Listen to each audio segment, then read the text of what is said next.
Welcome to our deep dive. Today, we're getting into human motivation, and specifically, looking at this really common conflict. Why do we pick the easy, satisfying thing right now instead of the big success we say we want down the road? It's a fascinating puzzle, isn't it? And it trips up so many people. Absolutely. So, our sources for this dive, there's some really insightful excerpts that analyze motivation, these things called time gaps, and behavioral control. Yeah, they really dig into that subtle dance between wanting immediate pleasure and dealing with, or often ignoring, delayed consequences. Exactly. And our mission here is to pull out the practical stuff you need to overcome what the source material labels behavioral dysfunction. Basically, learning how to bridge that huge time gap between what you do today and the results you actually get tomorrow. So let's kick off with that core idea, behavioral dysfunction. It sounds complicated, but it's actually pretty simple. It's just observing that most of us, most of the time, are driven by wanting immediate good stuff. Right, gratification now. And trying to avoid immediate bad stuff, discomfort. And look, pleasure and pain, they're vital motivators, no doubt. Of course, they're fundamental. But when that drive is sort of misdirected, focused only on the right now, that's where the sources say it leads straight to long-term problems, suffering, missed opportunities. And what's really crucial to grasp here is that this isn't usually a failure of desire. It's not that you don't want the long-term goal. Right. People genuinely want to be healthy or financially secure. Exactly. The source argues it's more of a structural issue caused by what it calls the time gap. Okay, the time gap. Let's unpack that. So the time gap is simply the delay, the period between your actions now and their effects later. The results, good or bad, from what you do this very minute, they don't pop up instantly. Okay, so they might take weeks, months. Or even years to fully show up. Think about saving for retirement or the effects of smoking. Right. And that delay, that's the evolutionary hurdle, isn't it? We're basically programmed for immediate feedback. Precisely. Our whole system evolved to react now. Touch a hot stove, feel pain instantly, learn instantly. Don't touch it again. Simple. But when you, say, skip planning your week or spend money you maybe shouldn't have, there's no immediate sting. No electric shock. Yeah, nothing bad happens right away. It feels fine. And that's the danger. The absence of immediate punishment tricks your brain. It thinks the action was okay, maybe even good, because nothing hurt in that moment. Okay, so the lack of instant feedback is the real trap here. It really is. When that quick reward for doing something good or the quick punishment for doing something bad is missing, well, the motivation to keep going just sort of fades. It fizzles out. Yeah, and that's exactly why those big long-term goals, building a business, staying fit, learning an instrument, feel so incredibly hard to stick with. Because you're putting in the effort now. The difficult part is now, in the present. But the payoff, it's way off in the future, often completely invisible when you're starting out. Right. The source uses a metaphor for this, doesn't it? Something about an hourglass. It does, yeah. It's quite a helpful visual. Think of your actions right now, the choices you make minute by minute, day by day, as the sand you're pouring into the top of an hourglass. Okay, so that's the input. My choices. Exactly. And over time, eventually, that sand will flow out the bottom. That's your reality, your health, your bank account, the state of your relationships. That's the output. But the crucial part is the middle, right? Yeah. While the sand is still falling, that's the time gap. That's the gap. And according to the research, this is where we get into trouble emotionally. We tend to fall into one of two traps while we're waiting for the sand to run out. Okay, what are the traps? Well, first, there's despair. This happens when you're putting in good effort but not seeing immediate results. You know, I've been eating salads for a week. Why don't I look like a fitness model yet? Huh? Yeah, I think we've all been there. Impatience. Totally. Yeah. And the other trap is a false sense of security.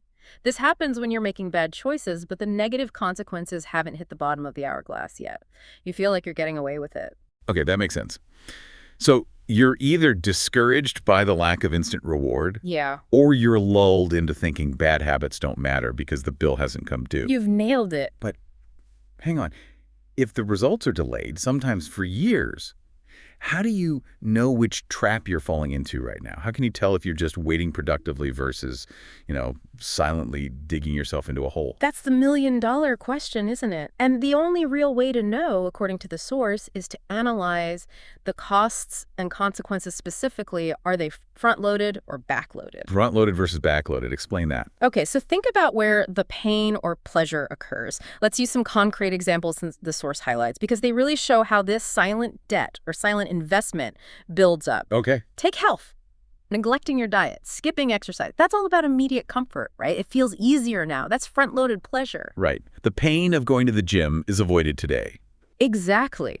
But choosing that front-loaded pleasure racks up a huge back-loaded debt. Things like chronic health problems, low energy, medical bills. Stuff that really hits you years later. Okay. So the cost is delayed, but massive. Massive. Conversely, think about consistent healthy habits.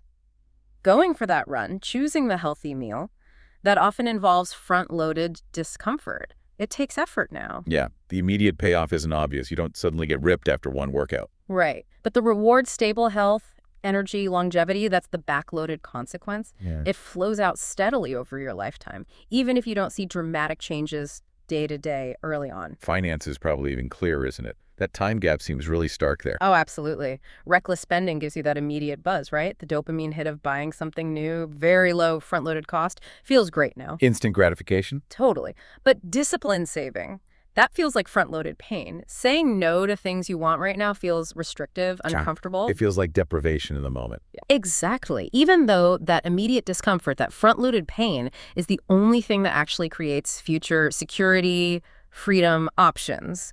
The huge backloaded reward. It's counterintuitive to our immediate feedback wiring.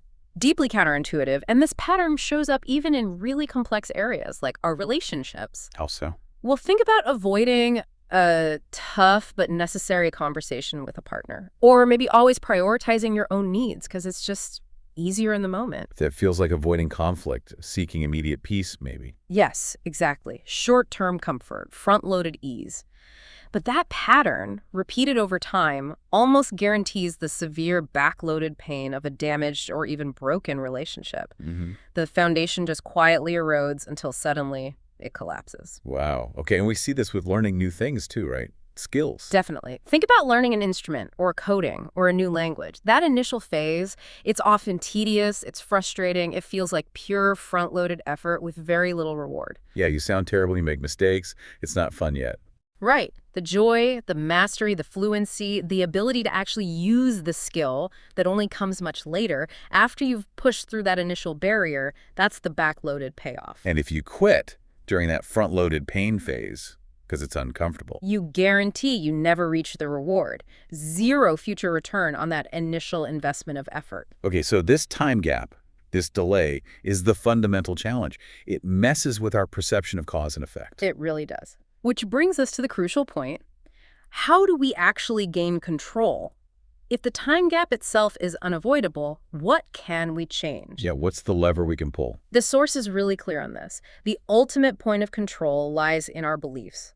Specifically, our beliefs about pain and pleasure associated with action. Beliefs, not just the reality of the pain or pleasure. Our beliefs about them, because those beliefs are what actually determine how we act, often regardless of the objective, long-term truth. How does that work? Well, if you genuinely, deep down, believe that the pain of doing something difficult now outweighs the pleasure of the reward you'll get later, you simply won't do it. You'll avoid the action automatically. Even if, objectively, the future reward is way bigger than the current discomfort. Even then. The key is that the immediate pain might be real, sure, but your assessment of how much it matters compared to the future pleasure is often skewed by that immediacy bias. Okay, so it's about perception again. We overestimate the impact of immediate feelings and underestimate the impact of future ones. You got it. So the goal isn't necessarily to eliminate the discomfort. You probably can't make doing your taxes feel like a party. Probably not. But the goal is to change the weight you assign to that discomfort versus the future benefit. Let's go back to managing finances. Budgeting, tracking expenses. It feels like a hassle now, right? Immediate pain. Definitely. Feels like work. Now, if you believe that hassle, that pain is bigger or more significant than the slightly fuzzy, far-off pleasure of being financially secure someday, you'll avoid budgeting like the plague. Even though logically, security's better. Logic often loses to immediate feeling. So the practical strategy, the lever we can pull, is conscious reframing. Cognitive reframing. Since we can't just magically speed up time and make the results appear instantly, we have to consciously change our emotional associations right now. We have to deliberately link immediate, compelling pleasure to the actions that lead to good long-term results. Okay, Associate good feelings with the hard stuff. And link immediate visceral pain to the actions that seem easy now but lead to bad long-term results. Make the future consequences feel more real today. Precisely. And understanding the two basic drivers of motivation really helps here.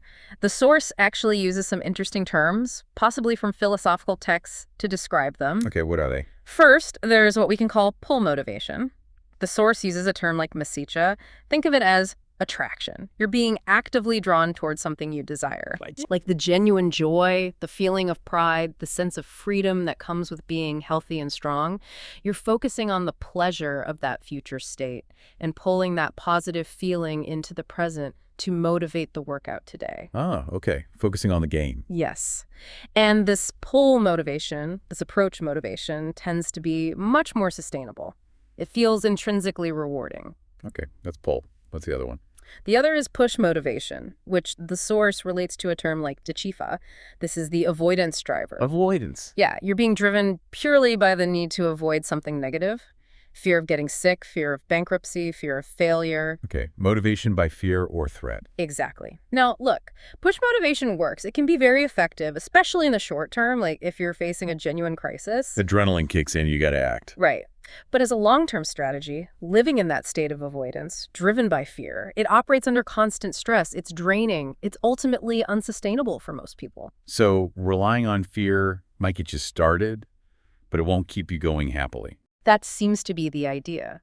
If you're only motivated by push, you probably only act when the threat feels really immediate and scary. Procrastination until the deadline looms, for example. Right, whereas pull motivation. If you cultivate pull motivation, you act more consistently because you've connected the action now to the desired future state emotionally. Right. You've reframed it. So studying isn't just boring effort you want to avoid, Deshifa. It becomes gaining knowledge, building competence, feeling proud, Masicha. You link the immediate act of studying to the pleasure of mastery, not just the pain of effort. So it's about consciously choosing which motivator to focus on pulling yourself towards the positive future rather than just pushing away from the negative. That's a great way to put it. And to make this reframing really stick, the source suggests leveraging your own past experiences by actively remembering. Think back to times you did push through that initial discomfort, learned that skill, finished that project, and remember how good the eventual reward felt. Really connect with that positive outcome. Reinforce the pull. Exactly. And equally important, though maybe less pleasant, is to honestly reflect on times you chose the immediate comfort, avoided the hard thing, and then paid a price later. Feel the sting of that consequence again. Remind yourself of the push you want to avoid, but frame it constructively. Right.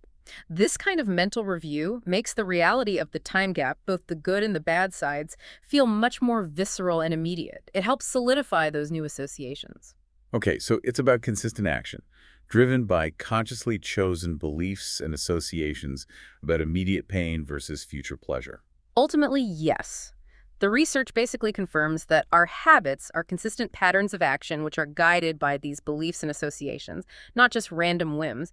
They literally create our reality over time. So the person you are today, the situation you're in, is the direct result of which side of that time gap, the immediate feeling or the future consequence, you paid more attention to yesterday and the day before and the day before that. That's the core message. It's cumulative. Wow. Okay, so let's bring this home.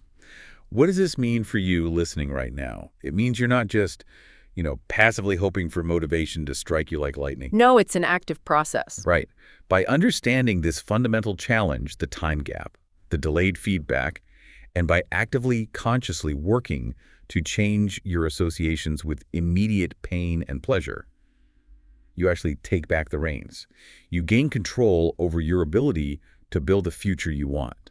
It shifts the focus from just wanting something badly to actively managing how you feel about the steps needed to get there. Motivation isn't just about the intensity of your desire. It's about how clearly and how immediately you frame that link between what you do right now and the consequences that, while delayed, are absolutely inevitable. Yeah, that reframing is key. So if it's true that your consistent actions build your reality, and those actions are ultimately steered by these short-term beliefs about comfort and discomfort, then the final thought we want to leave you with is this. We'd encourage you to really mull this over. What specific short-term discomfort, what